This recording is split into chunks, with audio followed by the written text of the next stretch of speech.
Huddle around as Climbing the Pocket Network presents Jason and the boys talking everything Minnesota Vikings.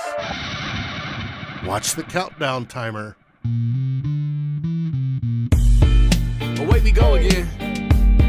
Lost like I'm lost on purpose. If found, please return to. Girl, don't you know I'm lost on the road?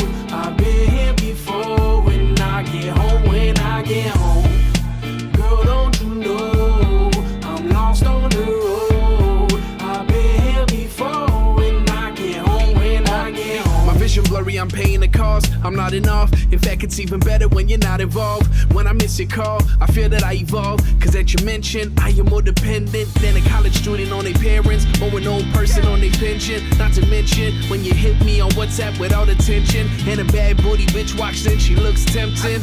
Look, my Achilles heel is when I say what I feel. You say, baby, come home, and I don't think that I will. Cause all this motherfucking stress is gonna get me killed.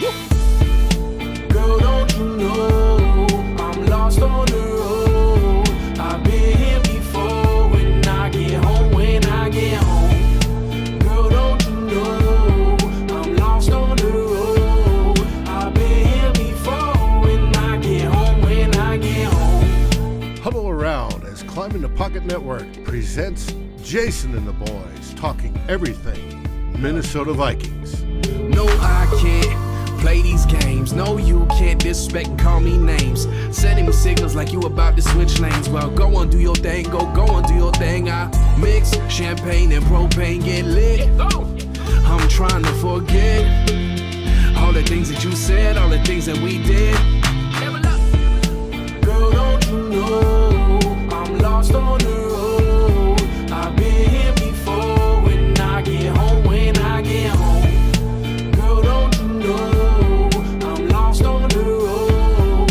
I've been here before. When I get home,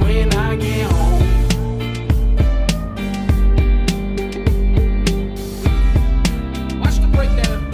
And I get home when I get home. You just gonna act like we normal now. Good luck. Don't you try to call me with that bullshit, telling me you're sorry. You act too quick. That's somebody else's problem now. You're somebody else's problem now. Don't you try to call me with that bullshit, telling me you're sorry. You act too quick. That's somebody else's problem now. You're somebody else's problem now.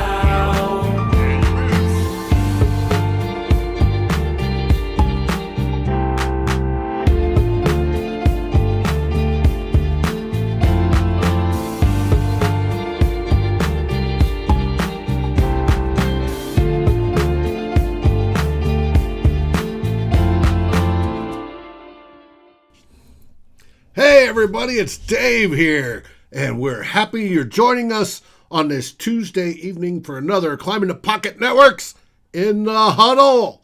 You'll notice we're minus a couple of folks, but tonight, just because we're minus a couple of folks doesn't mean the quality of the show goes down. Why?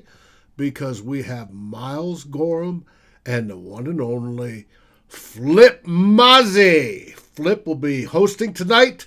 I'm turning it over to you, buddy. It's all yours. All right. Thank you, David. We're going to hop right into it. Miles, we got 4 games, divisional games this weekend, playoff football. Tell me what you thought, man. Were you watching the games? Which one was the best game from this past weekend? Yeah, I watched all of them. This is the time of year where you don't want to miss any of the games. Honestly, I was actually pretty disappointed in the games. I think most of them were pretty disappointing, pretty bad football overall. I'd say probably the best game was the Browns-Chiefs game, and probably the only reason it was probably ended up being like as exciting as it was because Mahomes got hurt. And that's not to say that I wanted that to happen or that it's a good thing that it happened.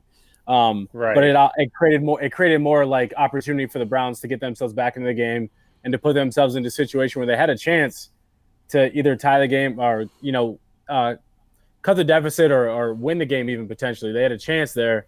But for me, that was probably the best overall game. The rest of them were kind of just blasé. I mean, they're kind of just boring. Okay, yeah, I hear you. I thought it was a pretty bad slate as well. I'm not gonna lie, but talking about that Browns Chiefs game, everyone wants to talk about the touchback rule, the fumble through the end zone, just everything going on with that play. So it's Rashad Higgins, open down the sideline, diving for the end zone. He gets a helmet-to-helmet hit and ends up fumbling the ball into the end zone out the back end. So tell me, what are your thoughts about that play? Well, I mean, besides the helmet-to-helmet, which you called out on our group chat, I remember you being like, they didn't call it, and I saw the replay, and you're like, yeah, he definitely speared him head-to-head that they didn't call. The penalty, the rule in itself is a weird one. I'm kind of on the fence on how I feel about it. I think someone made a really good point about the rule about there's so many things that favor the offensive side of the football in today's football and today's NFL in general. Like the fact that, someone made the point too that like the end zones are considered like sacred, quote unquote sacred. Like it's not just like the regular sidelines, the end zones aren't. So then why are we going to change the rules to make them just like they're like they are the regular sidelines? And a part of me is like, yeah, I kind of understand that. And I also understand the point of there's so much in the NFL now that's all about the offense that favors the offense. This one tiny bit thing favors the defense and people blow their minds. And I kind of agree with it. And I'm kind of like, I've always been be careful around the goal line with the football. Like, if you're reaching the ball out, trying to extend it, be careful with the football. Like you don't want to fumble. Now the rule, now if you're near the end zone and you fumble the ball out of the end zone, it's a touchback and it's basically a turnover. It's the same thing as a turnover. Be careful. Like that's kind of the whole idea with it is when you're around the goal line, you got to be careful with the football. And so I played offense. That's the side of the ball I like. But at the same time, I get it. I get the NFL is so much about the offensive side of the ball, giving the defense even this tiny bit. It's a rare situation too. You don't see this happen a lot, so it's not like you're seeing this every week, during the slate of the regular NFL season. It's not like you're seeing it at least once or twice a week. This stuff doesn't happen very often. So for me, I'm kind of cool with kind of how the rule is, even though I understand why people hate it. Yeah, well, I bet you can guess my response, but I absolutely hate the idea that this rule needs to change. I mean, yeah, we have moved to such an offensive brand of football, which is great. It's exciting. It gets more people into the game. But that play, I mean, we've shifted towards an offensive brand of football in the NFL because a lot of people believe that offense is more exciting. So right. So that play is just as entertaining as an offensive football game, as offensive scoring. It's just as entertaining as, a defender diving for the ball at the goal line, trying to knock the ball out, rewarding the defense for making a huge play when they were about to get scored on, huge swing in points. It's so exciting to see defenders try to make that play. And you're telling me that we got to replace this and just give the ball back to the offense at the 1 yard line so they can just do like a 1 yard run to score a touch. What's exciting about a 1 yard run? And so if we're truly interested in entertainment, then changing the rule makes no sense. And it just goes to show you that people just want, you give them an inch on offense, they take a mile, they want everything to favor the offense. I mean, just go out there and play 11 offensive players against 7 defenders if you want to see offensive football that bad, because it gets ridiculous. I'm with you. I agree with that. I mean, everybody talks about the quote unquote sacred rules of games, but they always want to change them when it impacts their favorite team or their favorite player or something. So Yeah, I'm with you on that. Hey, Yeah. Jerome. By the way, of course the Chiefs aren't going to win the Super Bowl without Patrick Mahomes. He's the best player in the league. Miles ain't got time for that. I do want to touch on my favorite game. And so, Miles, I got to ask you, are we happy that the Bucks won, or are we sad that the Saints lost? I'm not sad that the Saints lost. I don't. You ain't got I'm no not. time for the Saints? So I'm not like a lot of Vikings fans you see across Twitter where they're basically cheering. They're going into Sean Payton's timeline and blowing him up. I'm not into that. I'm not really that like yes, the animosity I held in 2009 toward the Saints and Bounty Gate 100%. Like, hey, screw the Saints. Screw who's that shitty D coordinator? The one Greg Williams. Greg Williams. Like, screw him. Right? Like, I'm all right, Jerome. Like, fuck the Saints. I'm fine with that. But like at the same time, like I'm kind of over it. Like, I'm kind of just like, there's nothing else that we can do. I'm not sad that the Saints lost. No way about that. But I wouldn't have been sad if the Bucks lost either. So, I mean, it was kind of just one of those games I looked at and I was like, Father Time's coming for one of these two. And obviously Drew Brees is the one that got hit the hardest. And I mean, I don't know. It's about time. Like, I'm kind of this idea that everybody's like, oh man, I hate that Drew Brees has to go out that way. Not everybody's gonna get their perfect fairy tale ending to how things are gonna end for them. Like, Drew Brees didn't come into the league with a fairy tale, like as a fairy tale. Why does he have to leave it that way? Like, I don't know. Like, what is he supposed to come back next year just to do worse? I don't know what the expectation would be for the Saints if he were to come back. Like, he looked cooked. Like, he looks past it. It's true. Like, I feel bad for him. Obviously, he's dealing with a lot of injuries. I don't feel that bad for him. Forget I said that. But like he's dealing with a lot of injuries. Like, you could clearly see that he's struggling. But at the end of the day, I don't feel bad for it. Okay, point taken. Well, what was so good about the game for you though? It seemed sloppy to me. It was just really sloppy to me. It was sloppy, but just like an ageless quarterback trying to hold on. And on one side of the field, you see him able to accomplish it. And on the other side, I mean, just to look in Drew Brees' face and the way they announced that retirement, like during the game, was wild.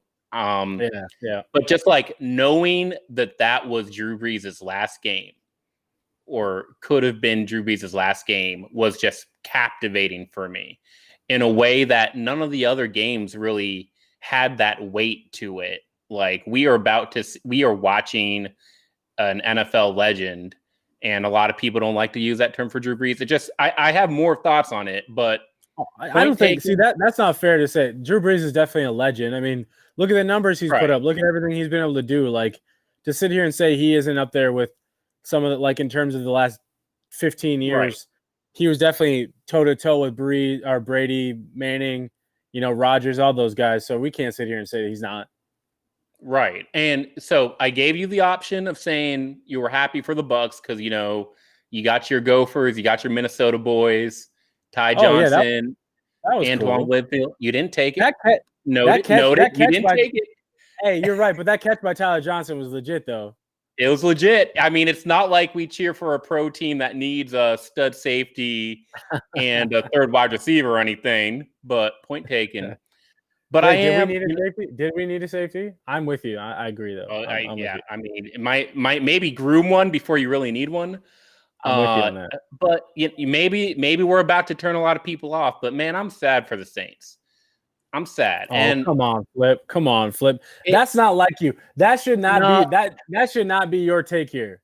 But here's why. And it's not just that last game. It's just you look back and the Saints have had a top 10 offense for the last 15 years. I think only 1 year out of the last 15, they didn't have a top 10 offense, and that offense ranked 11th in points scored in the NFL. No one is sitting here and asking whether the Saints maximized their Super Bowl window around Drew Brees. They did everything in their power to still try and win championships around we that guy. talk about that too, Flip. We talk a lot about that. Right. We talk about the right way to maximize, to push all your chips in. To see them only come away with one Super Bowl from just how well of a franchise they've built is it kind of gets me, man. It kind of just makes me realize how hard this really is to win a Super Bowl. And, just reminds me that even if the Vikings do everything right, even if they get, they start prioritizing offense, they start getting, this great wide receiver play. If they fix the offensive line, it might not get anywhere. You've got to be so great for so long, or you've got to catch magic in a pan. And so it's just wild to me that the Saints could do such a good job of building a franchise, but still only have one Super Bowl to show for it. I think we're linked because part of the reason they only have one Super Bowl is because the Vikings beat their ass in the playoffs. And I hate Sean Payton. I ain't got no time for Sean Payton, but it's wild that, Tampa Bay has done a great job at building too, and they were able to drop in a Hall of Fame quarterback into all that talent. They got a great defense, and you see both ways to build in the NFL in both conferences. You see the young, cheap quarterback route, and where you build everything around him. And then you see the other side where you get the veteran quarterback who's good enough to carry a team all by himself. So when we start to talk about the offseason, we start to talk about team building, lessons learned, like what the Saints have done should not be dismissed just because they only had one Super Bowl. That's one of the best team builds of the last decade, no doubt. Well, and you talk about too putting your chips on. They also, like, everybody talks about the end result, but every year we've talked about for the last 4 or 5 years, we've considered the Saints as Super Bowl contenders, like legit Super Bowl contenders, and they deserved those opportunities, and they brought themselves into the playoffs. They might have lost some of these games and lost them in like heartbreaking fashion, which as Vikings fans, we've all been there, we've all seen it. But at the same time, like, at least they were going for it, right? Like, we've talked about that a lot too. At least they were going for it. At least they said, hey, we know the areas we need to improve on. We know the areas we need to make sure that we maximize, and we're going to push our chips in, because who knows when we're going to get another chance like this, because they have a Super Bowl winning quarterback, yes, but they have a Hall of Fame level quarterback too. We're going to use him up until he's gone. And so we want to try to win as many times as we can. And that's what football is supposed to be about. Obviously, in the next, year, 2, 3, 4, I don't know how many years it'll take them to get out of it. They're going to be in a really shitty cap situation, with or without Drew Brees. Like, that team's really hurting, but they went for it, and they knew this was coming. This wasn't a situation where they said, oh man, we're really worried about 3 years from now, when they're trying to win right now, because they knew they had to go for it before Drew Brees was gone. And, they did it. They tried it. It didn't work. But like, to your point, it's not an easy thing to do, but at least, you can commend them for making the attempt. Right. And you know what? The Saints are probably, I would not be surprised if they drafted a rookie quarterback this year. Oh, they should. You think they're going to go with Jameis? Or Taysom Hill? I think Jameis is a free agent, and Jameis can come to Minnesota. Yeah. We really, really want to stir that back up again. But where's Eager when you need him? It just shows that mindset that's like, okay, Drew Brees is done. We're going to go straight back for that rookie quarterback. And it may not work. So, okay, you got any more takeaways from the weekend, Miles? I hope Patrick Mahomes gets healthy. Obviously, AFC Championship game, the Bills Chiefs, that's the game that's an exciting game. I'm excited to see that one. The Bills have done really well this year. Josh Allen's kind of stepped his game up. Obviously with Stephon Diggs, I'm excited to see that game, and I hope Mahomes is good to go, because that should be one of those games where you're like, can they stop each other from scoring? And that's what I want. I would love to see that kind of game. And then I think the Bucks game, versus the Packers should be a good one. The Bucks routed the Packers earlier in the season, so I don't expect it to be that same way this time around. But Should be a good game. At least I hope it is. Who's your Super Bowl pick, assuming Mahomes is healthy? I mean, it's hard to beat Mahomes. I mean, when he's healthy and he's good to go, I mean, if you don't score every possession, you're pretty much asking to lose a game, and that's where he puts that's so much stress on another team. So I'd probably say Chiefs, Packers. I don't like to say that out loud, but okay. So you're going chalk, 1 seeds. It's not even just because of the 1 seeds. It's because I think they're the best teams. How we feel about a home Super Bowl, the first home Super Bowl in NFL history, could happen. I mean, the Vikings had a chance to do it and they didn't. So, all right. I mean, it'd be cool. It would be cool if Tampa pulls it off. No, not at all. I'd rather see Tampa beat Green Bay. So, get that home Super Bowl. All right. So I think that's great talk on the weekend. We're going to transition here, y'all. We're going to talk about some offseason moves, thinking about what the Vikings are going to do next. Before we do that, I gotta give a shout out to our man David Stefano, for our producer who leads into the show, does a great job here. Dave, though, can you come on for a second? Because I got a question for you. I got a question. Sure. All right, Dave. How many Z's does my tag have in it? Every time. Oh, it's because I keep copying the misspelling. Sorry about that. Dude, never it's 2 fixes it. Z's. And he never fixes Ozzy. 1A, 2 Z's. Yep, That's got You it. heard it? I'll fix No, it. but I'm just pulling your leg, man. Dave, you do a great job. If you've been watching the Climb the Pocket Network, Dave is producing every single one of our shows. So it's a huge help. Everything we do, this format, I don't know how to do any of it. It's all Dave. So please give him credit. And y'all, subscribe, hit that like button, get our ratings up on any podcast you're listening to. It's a great network. We're going to be pumping content all off season long. So please subscribe. Please keep on listening.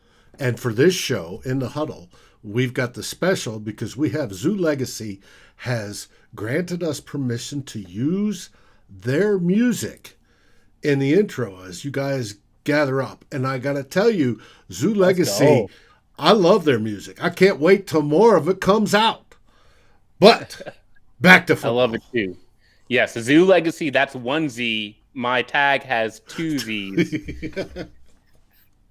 We'll get that clean up. Okay, so we got, the offseason's just starting to heat up. We've got some coaching movement. Haven't heard much about the Minnesota Vikings, but we still got that offensive coordinator spot open while a lot of these guys get hired. So, Miles, I got 2 questions for you. One is about the offensive coordinator spot. Who takes that role? And then 2 is, we'll get to 2. Let's just focus on the offensive coordinator right now. What's going on with the offensive coordinator? Well, so technically the Vikings haven't made it official that Gary Kubiak's going to retire, but I think that's the obvious point is it sounds like that's leaning that way. We were talking before the show, the Vikings, whenever they start to interview candidates and whatnot, or whoever they look to put in that position. One thing I know the name Clint Kubiak is the buzz name right now. He's the guy because he's Gary's son. Gary probably is trying to push to get his son into the position. Nepotism in the NFL, that's how this thing rolls. But one thing I wouldn't be surprised about, and I think Vikings fans should remember, Mike Zimmer generally doesn't like young, inexperienced offensive coordinators because there's one thing that we know Zim doesn't like to do. He doesn't like to have to worry about the offense. He doesn't want to worry about the offense. I'm not saying it's okay. He's the head coach. He should be involved in all of it. But it's clear that over his 7 years in Minnesota, he's made it pretty known that he doesn't want to have to worry about his offense. So, he worried about his offense when John DeFilippo was offensive coordinator, when Kevin Stefanski was offensive coordinator. He loved having Norv Turner. He loved having Pat Sherman. He loved having Gary Kubiak because all 3 of those guys have been around the block. They've had a lot of experience calling plays. they did exactly what he wanted them to do, and that was run the football. And so that's for sure where I expect, especially in a make or break year for the Vikings. And make or break, and you can determine that however you want to, but Zim's job's on the line, flat out, point blank. Zim's not. I don't expect.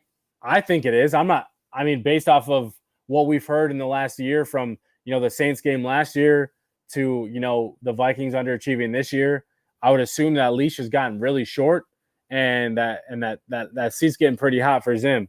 I'm not going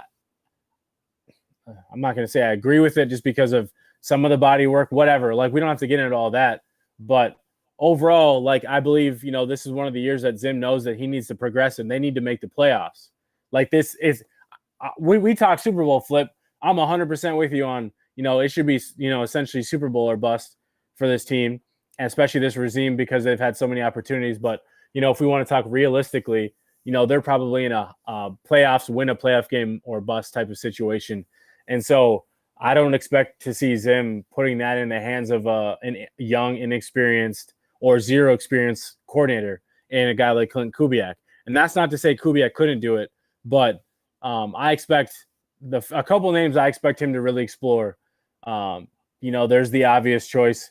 I'm not going to obvious, but there's the choice in Rick Dennison, the offensive line coach. I'm not sitting here saying that should be the pick. I'm saying he's got experience as an offensive coordinator. He's been around the block. He's been with Kubiak for 2 decades, however long it's been, 15 years. He's called plays and he's been an offensive coordinator before. So that's the name I think we could see. There's the obvious other names that have been going around there. Anthony Lynn, the old Chargers head coach. Exactly, Dave. Dennison loves the run game. He loves to run the football. So who better to run the football than your offensive line coach? So that's something I expect. But yeah, Anthony Lynn, the Chargers head coach, was let go. I know he's a hot offensive coordinator candidate. He's a guy that I could see getting an opportunity in Minnesota. They run a similar West Coast, zone concept, and he's been around the block. He's got a lot of experience calling plays, and he'd run the football like Zim would want him to. Maybe he'd add a couple more wrinkles to it. I don't know, but I know he'd run the football. And so, Mark, you're exactly right. That's exactly right. Those are the top 2 names, I think. I still think Clint Kubiak does have an opportunity. I'm not saying, that means he's not going to get the role, but I think Dennison, I think Anthony Lynn. Do you have any names, Flip? No, and to be honest, that's the problem. Is like nobody excites me. Clint Kubiak doesn't excite me. Anthony Lynn is probably my favorite of that bunch, but I'm not that excited by it. I'm probably more excited by Pep Hamilton, who was the offensive coordinator for Lynn in Los Angeles. Rick Dennison definitely doesn't excite me, but we got to go back to your comment of Zimmer's on a short leash here, and I want the commenters chime in while we're talking about this. Do we feel that the Vikings, that the Wilfs would fire Mike Zimmer if he don't make the playoffs next year?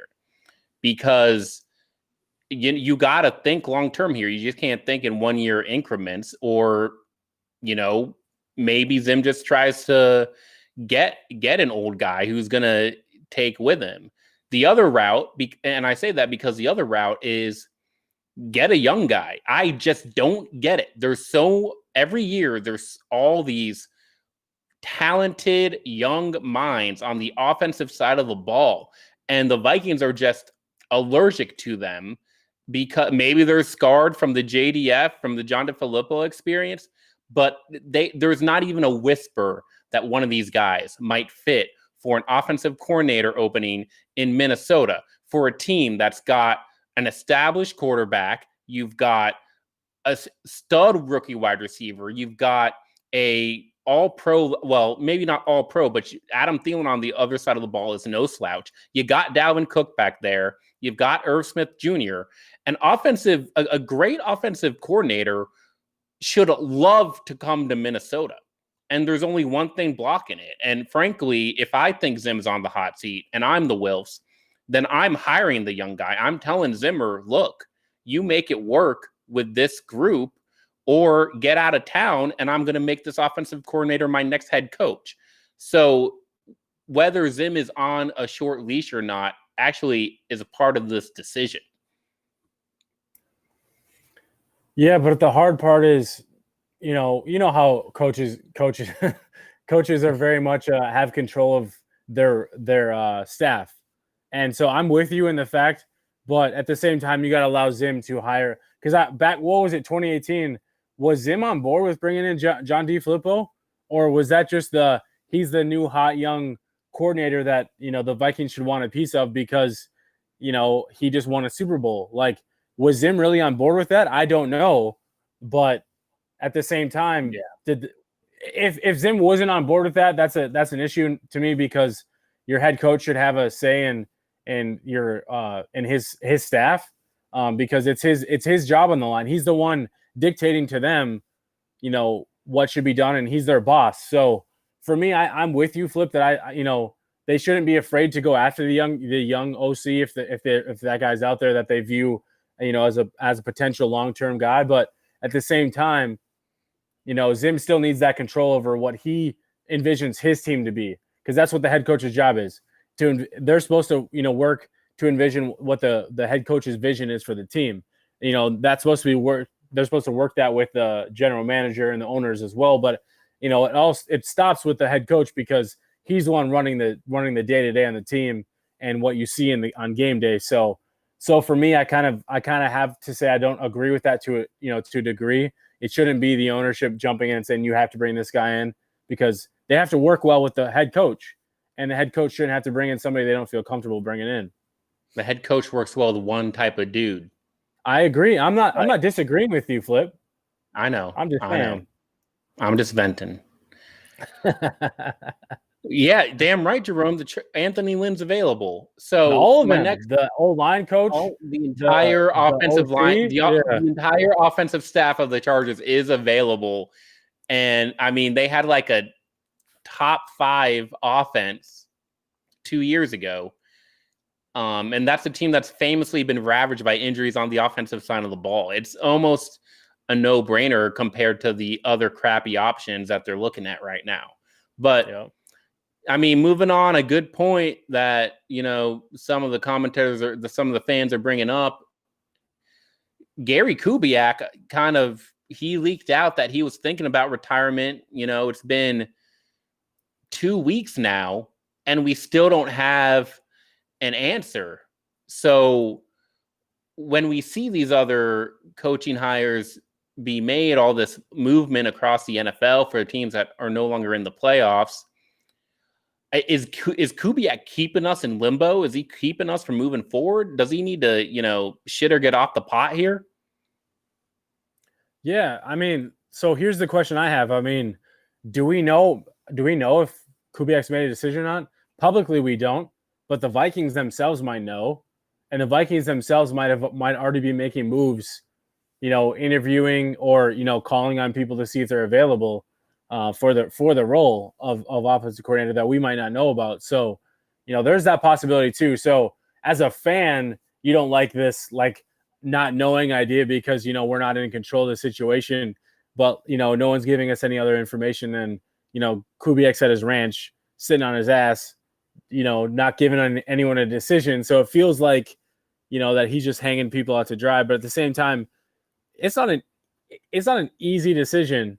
And maybe that's true too, David. Maybe Gary's is holding out, is delaying his decision so that Clint's the only one available to take the role. I mean, it wouldn't surprise me, man. We see nepotism so hard in the NFL that, that wouldn't surprise me at all. And we know that Kubiak, Gary wants to make his son an OC at some point anyway. So that part wouldn't surprise me. But no, but overall, the Vikings might already know, or Zimmer's flown down to Kubiak's ranch and trying to get him to say yes, or trying to figure out a plan with or without Gary.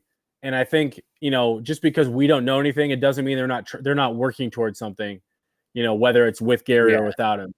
So it's easy to sit here and say he needs to shit or get off the pot, but I don't think the Vikings are just sitting there twiddling their thumbs hoping he says yes. I think they're very much Right. being proactive in the situation because they know they can't sit back and do nothing. So what's your % chance that Gary Kubiak coaches this offense next year? Like 25. So yeah, you think he's already posted I do. up at the rank. And it wouldn't be surprised if Zim's just trying to bring him in as like the consultant. Maybe that's David. Maybe that's your point. Maybe Kubiak comes on back to his what consultant. What was he before? Assistant head coach. But he was like he was like the consultant. He was a consultant or something like that. I don't even special assistant, some stupid name that they gave him to pay him a lot of money. Maybe he agrees to do that. If Clint Kubiak gets to be the offensive coordinator, maybe we see something like that. That wouldn't surprise me. Maybe that's kind of what's taking a little bit of time is Zim and them trying to get Gary to commit to being going back to his old role so that he can oversee Clint Kubiak. I don't know. Well, we can do some wild speculation because I think he's gone, and I don't think it does any service to wait on the decision if there's only a 25% chance he comes back. Look, like I said, if you're targeting a new offensive coordinator, you call him up, say, hey, are you interested in being a Vikings offensive coordinator? What's the first question he's going to ask? He's going to be like, what's Gary up to? And if you're gonna tell that guy, well, look, hey, Gary may stay on. He may be your advisor. He may be a consultant, but we're not sure. And then Gary's son is sitting right there, but you still got to report to Gary and you got to report to Mike Zimmer. What the kind of coach is going to take that, when they got other options out there? So we're not putting ourselves in a good situation to actually hire one of these guys until we know whether Kubiak's going to be involved or not. Yeah, that's a good point. I mean, hey, Jerome, Daryl Bevel, old friend, one of us. Yeah. And I don't know. and maybe don't forget about the last advisor we hired, which was my second question.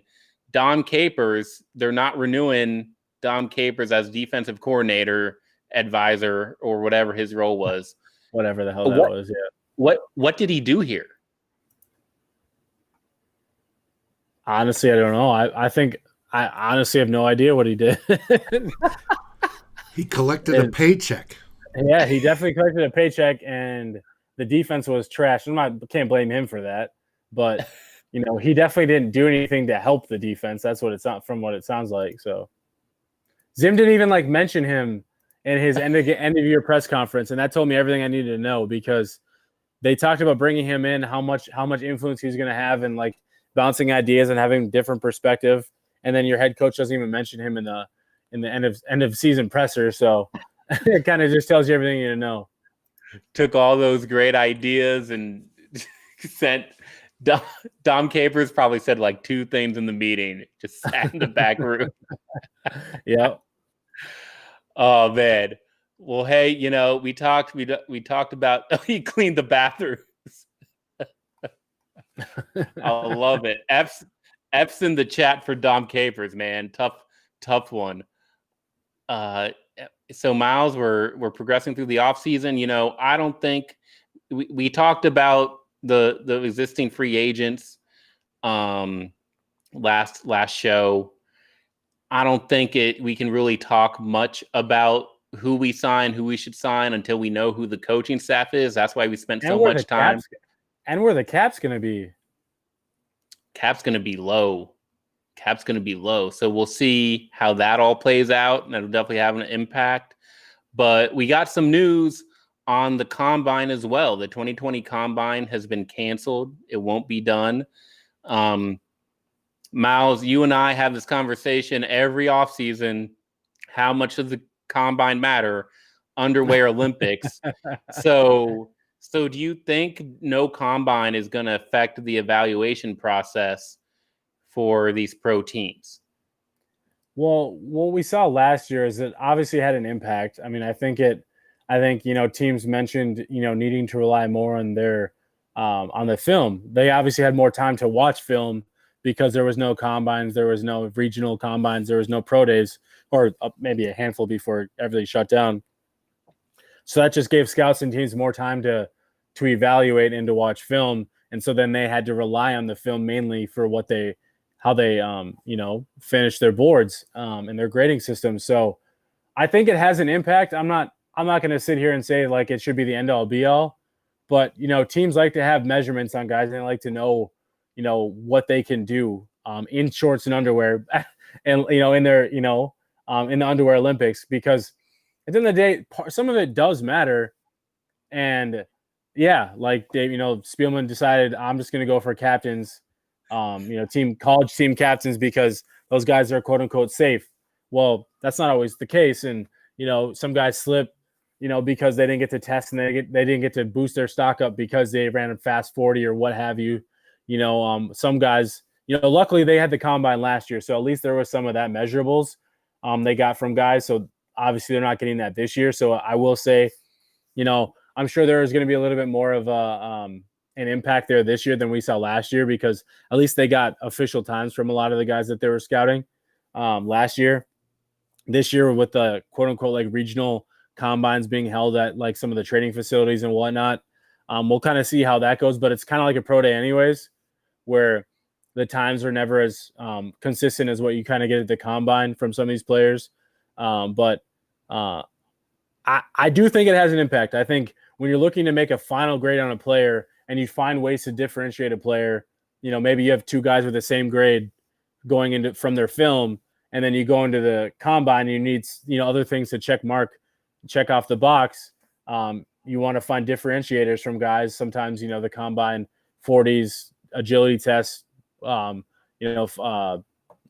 verticals, some of the, whatever it is for the position, some of those things you like to see as just like a little bit of a check mark.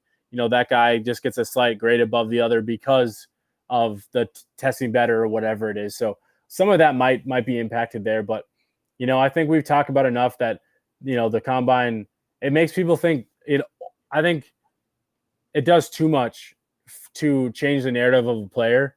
A guy runs fast and therefore that means he's an automatic first round pick because he ran fast, not excluding his shitty tape where, he shouldn't be a first round pick, but, oh, that guy ran fast. So, he's a first round pick now. Like sometimes people overthink those things. And so hopefully it kind of, we see a little bit more of what we saw last year, where maybe it'll slow the process down a little bit and kind of, get some of the scouts and front office people to think a little differently.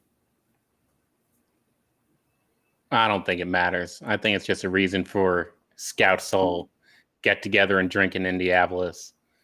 I mean, look, if the combine matters, then how come free agents don't have to do it? Yeah. I mean, I think it's because, free agents don't have to do it because there's the obvious reason that, you've seen them play before. So, okay. But you got the college film on these college kids. Yeah. But Flip, there's a difference between college football and pro football, and not everybody could translate from college to the pros. At least when you have guys that have been in the pros, you have tape on them in the pros to determine whether it translates. Yeah. So at least like there's that part of it. So there's a huge difference there. Like that's why, when people love to say Alabama would beat the Jacksonville Jaguars. No, they wouldn't. Shut the fuck up with that. Like the Minnesota Vikings went to overtime with the Jacksonville Jaguars. And so that means you're telling me the Alabama Crimson Tide would beat the Minnesota Vikings too? No, come on now. It's hard. I want to see Chris Godwin run the 40, man. I want to see James Winston. Yeah, like 4 years ago. He ain't that fast anymore. What? How's he not faster? You think he's faster than he was? Yeah. He was 21 when he ran at the combine. 25. We should know. That's what I'm saying. We should know whether he's faster. The NFL does tracking of that, a lot of that though. Like they have the tracking of how fast a guy's top speed is and stuff like that. So they can do all that. All right. Pads on. I'm just saying, expand it, make it an event, get all the big names out there, get Aaron Donald doing the bench press again, get Justin Jefferson. They got to sign waivers, give them cash rewards, whoever. You get the fastest man in the NFL, you get the strongest man in the NFL every year. You get like basically heaviest defender in the NFL. You can have all these awards. People watch that. People are going to watch the combine. People watch that. It's my Yeah, but business idea. if you're an NFL player, why are you doing it? Reward, cash reward, just like the Pro Bowl. There you go. You're onto something. You're onto something, Flip. All right. Like me and Mary and Jerome will watch it. Apparently, I'm not getting the buy-in I had hoped for, but that's all I got. If y'all got questions in the comments, let us know. We're like I said, we're here all off season. We've got a show coming tomorrow. We've got a show coming the day after that. We got a show coming the day after that. So content's going to keep on rolling. Thank you all for joining us. Skol Vikings. Dave, what else you got for us? You're on mute, Dave. It's embarrassing. As That's normal. embarrassing. I got nothing other than it's time to roll the music. All right. See you guys. Till next time. See you tomorrow night. Skol.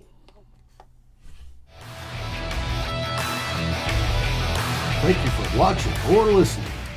As always, if you like, subscribe, and ring the bell for notifications. And if you're listening to the podcast, please rate us on your favorite aggregator. Skol, everybody.